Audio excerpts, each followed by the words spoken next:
Bapak Ibu Saudara Sedama, kita masih bersama DWM. Kita lanjutkan renungan Dhamma atau bincang-bincang Dhamma pada kesempatan yang berbahagia kali ini.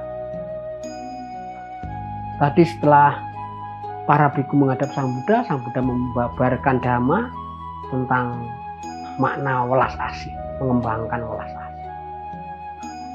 Ini juga sebagai benteng, sebagai pelindung dunia. Apabila Dhamma ini ada di dalam diri kita, maka Dhamma akan melindungi kita. Bahkan seorang yang mempraktekkan metta, dia akan dicintai makhluk selain manusia. Dia akan dilindungi makhluk selain manusia. Mereka tidak mengusik kita, mereka akan berbahagia karena welas asih kita.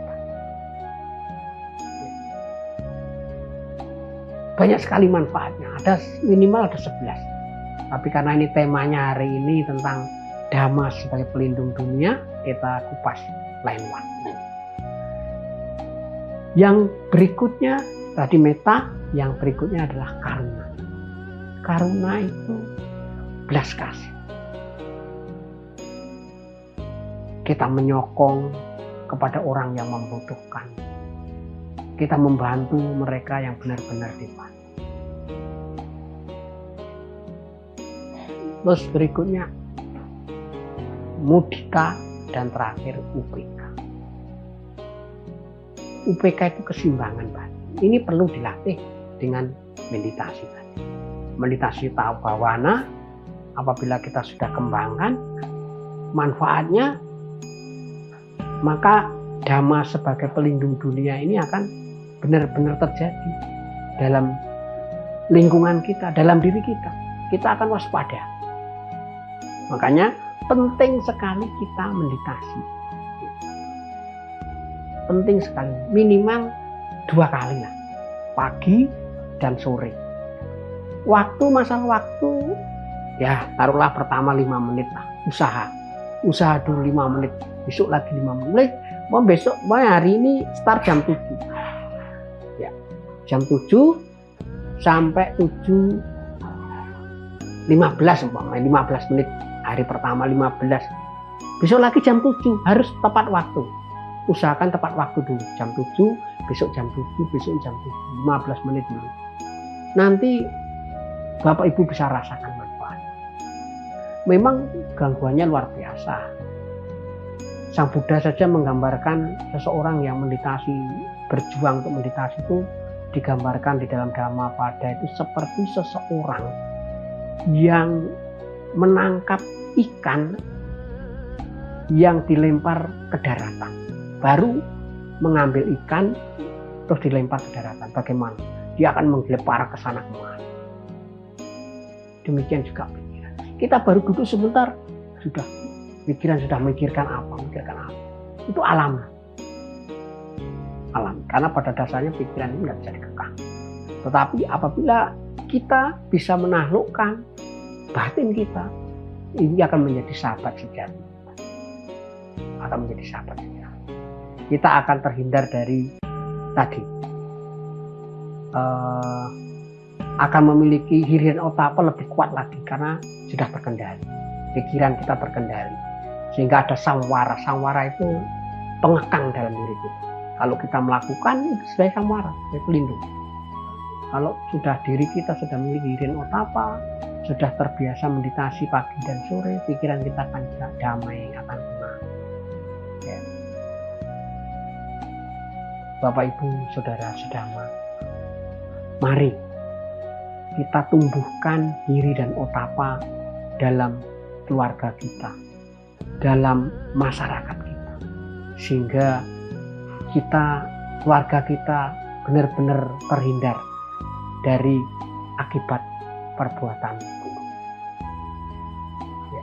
Mari kita pupuk kebajikan, karena pada dasarnya kebajikan ini juga akan mengakibatkan kita akan baik kehidupan sekarang maupun kehidupan yang akan datang akan terlahir di alam bahagia. Kalau faktor-faktor ini sudah kita lakukan, maka hasilnya akan mengikuti. Seperti petani Petani kalau sebelum menanam kita sudah siapkan lahannya, sudah kita cangkul, sudah kita pupuk, sudah kita rapikan, maka tanamannya akan tumbuh subur dengan baik. Setelah tanamannya tumbuh subur, kita jaga, kita rawat, kita siang, kita apabila ada rumput, seperti petani, dia akan mendapatkan hasil yang melimpah melalui usaha. Tapi kalau kita hanya menanam, tidak dipupuk, dibiarkan begitu saja, mungkin susah akan berkembang. Tumbuh tapi tidak akan maksimal. Rumputnya mungkin lebih tinggi. Kalau kita tanam padi, ya, tanam padi akan tumbuh rumput seperti padi, jawan itu namanya, seperti padi persis. Kalau kita lengah, tidak tahu menganggap itu padi, itu rumputnya akan tinggi. Sama halnya, perbuatan baik di ladang yang subur pun akan mengikuti. Ada saja yang tidak mendukung, ada saja halangan-halangan. Ini karena itu tadi akan mengikuti. Tapi kalau kita hati-hati, kita tidak akan terpengaruh. Saya melakukan kebajikan, saya function, saya melepaskan binatang atau ikan di air, di sungai, di laut. Sudah tidak berpikir. Saya kalau berpikir, wah ini setelah dilepaskan, saya lepaskan, nanti di bawah sana akan ditangkap. Dia akan mengurangi niat baik, wah. Sama saja saya tidak berbuat baik kalau baru saat lepas langsung ditangkap orang. Dia akan mengendorkan perbuatan baik. Tetapi kalau dia berprinsip, saya saat ini sudah melakukan baik. Masalah ikan itu ditangkap orang atau bisa bebas itu karma ikan sendiri. Itu sudah bebas. Atau seorang berdana, jangan-jangan dana saya ini nanti diselewengkan. Ini akan mengurangi kadar karma.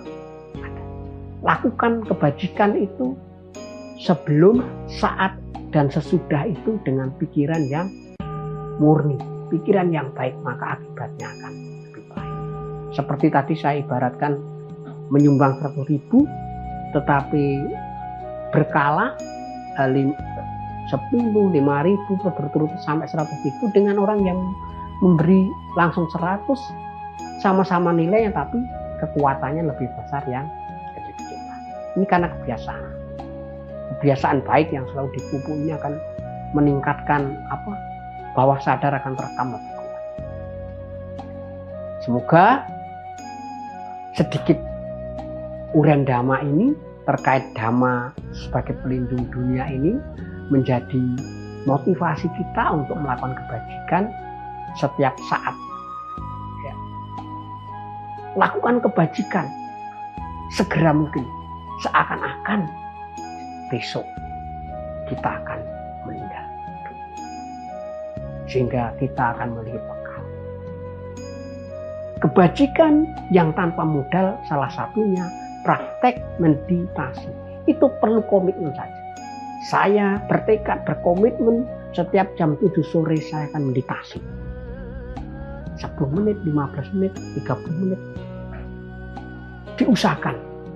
Pokoknya tepat waktu dulu. Ini akan membuat habit dulu.